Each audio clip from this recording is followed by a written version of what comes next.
이거를 어떻게 예를 들냐면은 심플하게 감독님, 대통령 사주가 과연 좋을까요? 그래도 뭐 좋으니까 그 정도 갖게 하죠. 좋으니까. 근데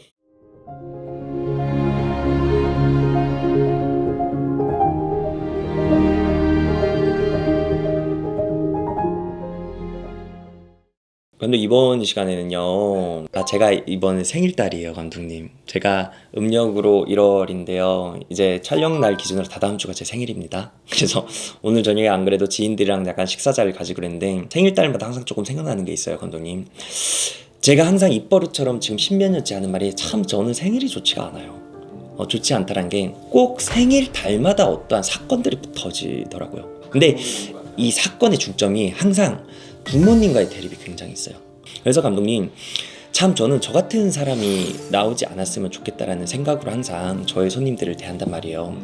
오늘 이 시간에는요, 자녀의 이런 방황을 하는, 저희 자녀랑 자꾸 부딪힙니다. 사주 명리학에서는 이걸 원진살이라고 얘기하고 상충살이라고 얘기를 해요. 이런 살이 있다는 얘기를 들었거나 혹은 법당을 들렸더니 이건 자녀의 운기가 좋지 않다라는 분들 필히 보신다라면요, 자녀의 운을 바꾸실 수 있고요, 자녀의 운을 바꿀 수 있다는 곧 부모님 본인의 운을 바꿀 수 있는 거라고 저는 생각을 합니다. 그래서 오늘은 그거에 대한 방법과 비방법 혹은 어떻게 해야 되는지에 대해서 얘기 드릴게요. 감독님, 앞전에서 방금 얘기 드렸다시피 사주 명리학에서 이 상충살 원진살이라는 게 있어요.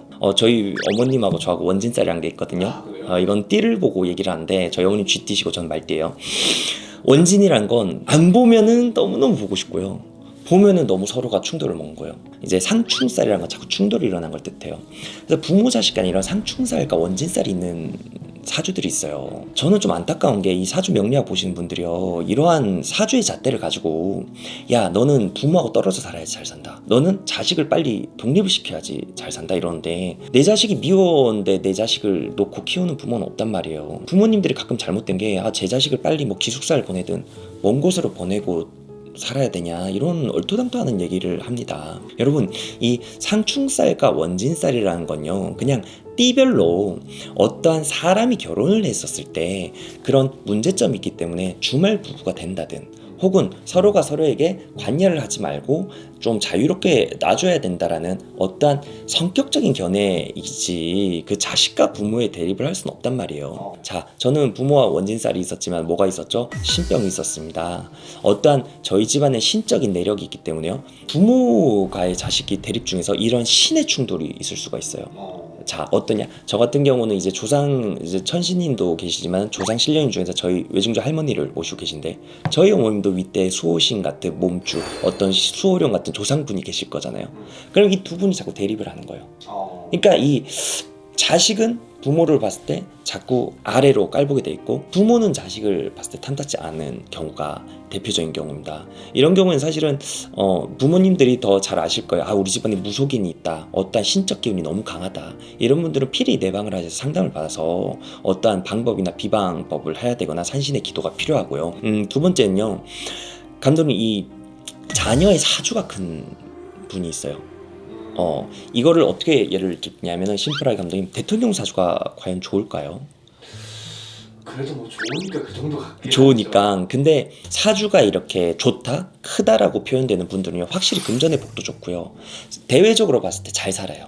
근데 본인만 놓고 봤을 때는 감독님, 대부분의 어떤 우리가 옛날에 장수다, 문관으로 공부를 오래 했거나 어떤 대통령 사주, 그룹 회장님들을 봤을 때는 어떤 얘기들을 다 자수성가했다, 부모의 덕이 없다, 내가 열심히 해서 노력해서 빛을 발했다, 이런 위인전기처럼 이게 꼭 세 가지가 내려와요. 그렇다 보니 자녀의 이렇게 사주가 세신 분들은요, 이 자녀와의 충돌, 부모와의 충돌이 굉장히 고조가 된단 말이에요. 그래서 우리 옛 어르신들, 또한 이거는 불도에서 나온 얘기거든요, 불교법입니다. 사실은 어떤 게 내려오냐면 이름을 팔아준다는 게 있어요.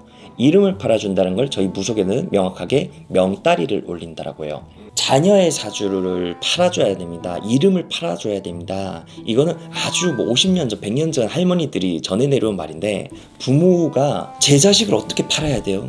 제 자식을 뭐 신한테 갖다 판단 얘기요? 이러고 오해를 하신 적이 몇 번 계셨는데, 그게 아니고요, 자녀가 부모의 덕이 조금 너무 없거나, 자녀가 혹은 좀 아프거나, 명예운이 약하거나 건강이 약하거나 수명이 약할 때는 부처님 전에다가 신령님 전에다가 이 이름 석자를 올려놓고요. 신령님의 자손이니까 귀여이 어여삐 해주세요 라고 해서 사주를 둔갑시키는 방법이 있어요. 쉽게 설명을 할게요, 감독님. 1월 1일생들 뭐 4월 초파일 이런 날은 부처님 오신 날이라 99.9% 점을 보다 어딜 가다 야 너무 세다, 팔자가 세다, 그냥 거의 100% 부모복이 없거나 사주가 세거나 너무너무 분파가 많아요.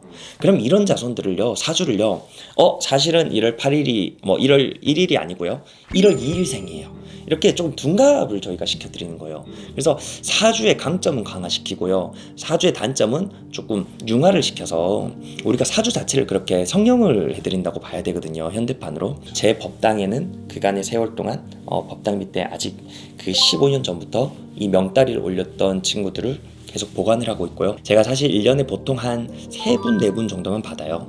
왜냐하면 저희 신령님께 약속을 했던 게 아기들을 이름을 가지고 어떠한 너의 신령님의 원력을 팔지 마라 라고 했기 때문에.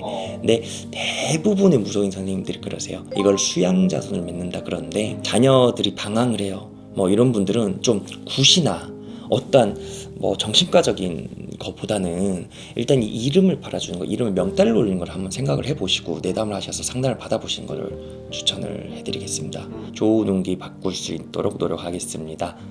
잘 부탁드릴게요.